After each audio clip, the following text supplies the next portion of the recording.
Hey there, my name is Dr. Corey Gilbert with the Healthy Marriage Inner Circle, which is my free Facebook group, and the Warrior Marriage Podcast. Check us out on iTunes and Spotify and anywhere else where you listen to podcasts. Today I want to talk to you a little bit about last night, actually. Last night I took my old two sons, I have 3 kids, to the TobyMac concert in Portland, Oregon. And so it was a great experience, lots of amazing bands. And one of my favorite parts was, you think of who TobyMac is. You have someone who's a star, who's a kind of a rock, well, he is a rock star. When it came after all those bands played, which my middle son was quite bored by that time, it came down to that moment of the big stars coming out, and instead the lights pop on and he's standing on stage by himself, and he's like, "Hey guys, I've been through a rough few months," and he starts talking about the death of his 21-year-old son back in October, and it's very sobering. And then he proceeded to tell a little bit about who he was and the hurt and the loss and just the impact on his family and how he continues on and his faith. That was the biggest one. And then throughout the whole concert, including all the other bands, it was a constant reminder of the most important thing, which is faith. So I'm listening to that, and I'm looking at my 2 sons and their hearts that I worry about, and my daughter as well, was at home with my wife, and thinking about the future. What message do I want to make sure I give to my children for their future? And later on, TobyMac sang that song 21, which was about his son, and I just bawled as I thought about not only the loss of one day possibly losing your child, but sometimes for some of us parents, we lose our children long before they physically die, because the most important thing for them is to know that, or is for us to grab their hearts, for God to grab their hearts, and for who they worship, who they want to be, not job, not career, not major in college, not athletics or music talent or any of that stuff, or smarts. It's who they are in their heart and their soul and their day-to-day integrity, all that stuff.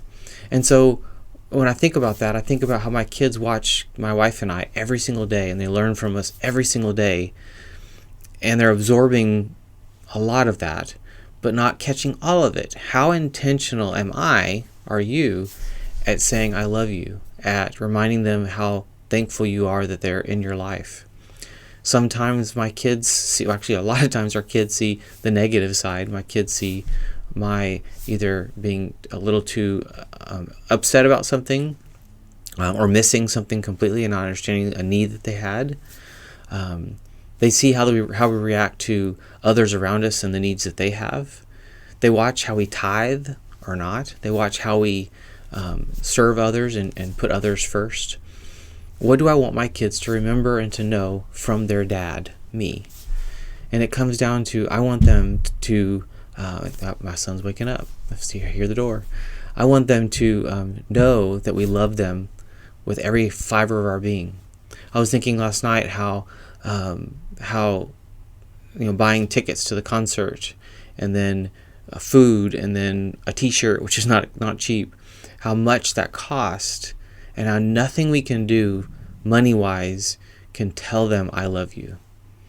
It can help them internally believe that they are loved, because it's through that they get the bigger picture of that they are loved by God. The most important thing for them to learn, that they are loved by God, that they are His beloved. Last night at the concert, it was just one continuous reminder of, in the times of trials, who do you turn to?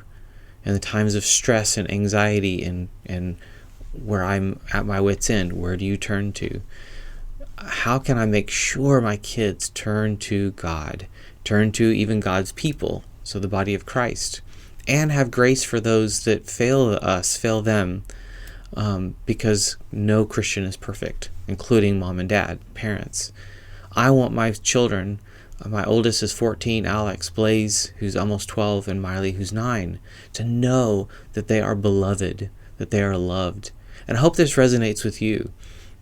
As I think of, again, TobyMac and the loss that they've had with their son, he's like, yeah, my son was a wild child, and he kind of had to choose his own path. And that's true for some of you.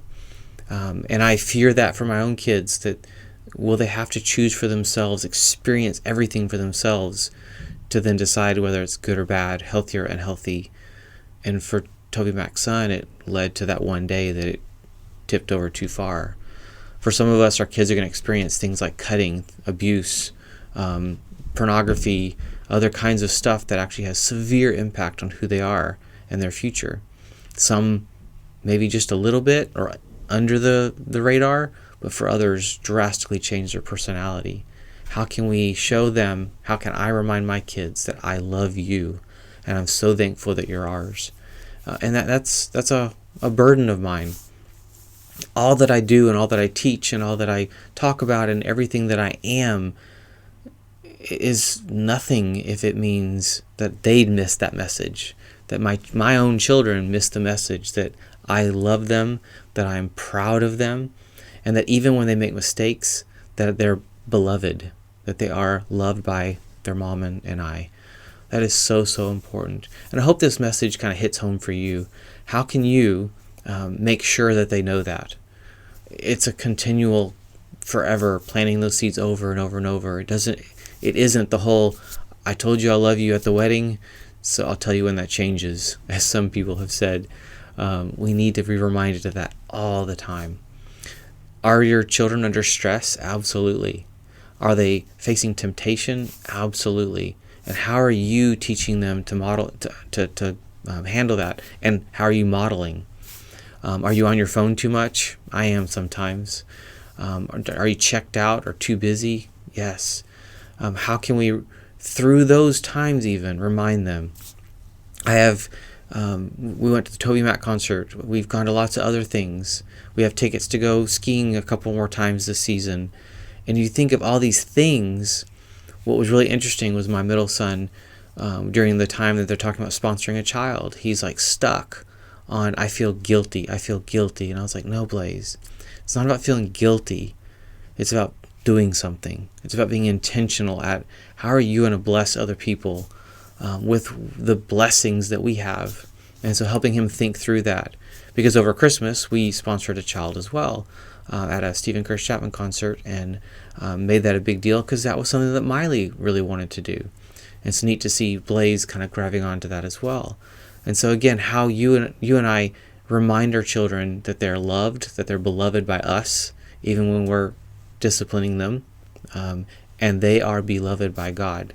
Now, what does love mean? If we're not careful, it means full acceptance just as you are. That's what God does when he accepts us into the kingdom. Full acceptance just as we are. But he's never finished with us yet at that point. Same for us as parents. You're accepted into the family, which makes adoption one of the most beautiful things as well, where I chose you to be a part of my family. But then the work is the difficult part, working that out. Part of that is living as an example, but also teaching values, morals, having limits, having boundaries, and having discipline. That's what God does for us. He's set up a world that has consequences.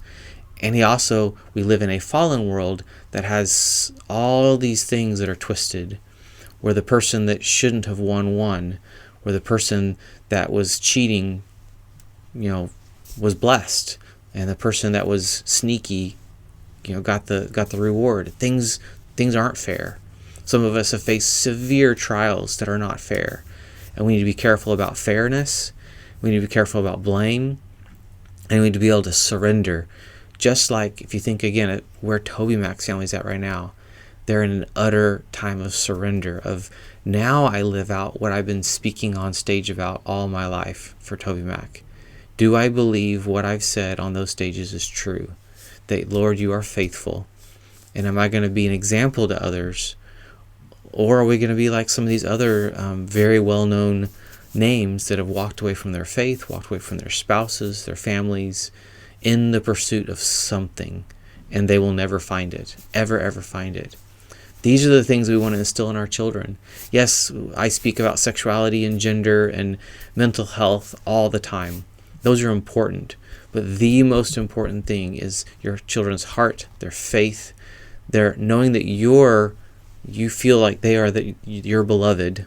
So they are your beloved, but even more so that they are his. And so this is my message to my own children, my 3 kids, that I hope that they know that they are our beloved, Kelly and I's, that they are cherished by us, and that we value our time with them. We value who they're becoming, who they worship, and what they kind of put their time to and their energy to as they mature. And yes, you can go play video games for a while, but in the end, there's no value there. Yes, you can go do a hobby, and in the end, careful with that. How are you serving for them? My message to them. How are you serving others? How are you making a difference in this world? How are you making an impact? And that's what I want to instill in them with whatever they put their hands to, with job or career. But I also want them to be able to watch how I treat their mom, and that raises the bar of the kind of men that my sons become, and how I treat their mom, and it raises the bar for my daughter as to the kind of husband that she would never settle less for. And those kind of things, the kind of family that you have, how busy or chaotic or how peaceful, how times we have to reset and we have to kind of regroup, and that's important too, and that's part of the seasons even.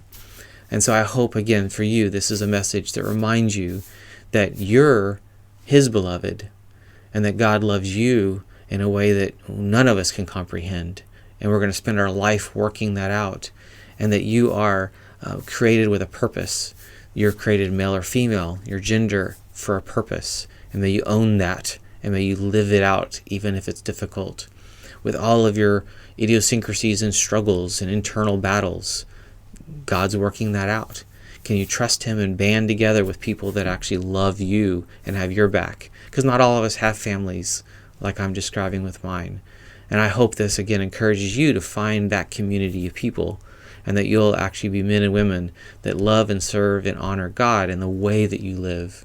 As I've seen so many, like the people that hit the stage last night, that Toby Mac made the comment, these guys are great guys, and I picked them all by intentionally. He goes, but they're also great and great friends backstage, and that's what matters most. I was like, yes, because that really is. Who are they back there is way more important than who they are on stage. So bless you, your family, and may you have an amazing marriage, amazing family, and build a legacy that you're proud of.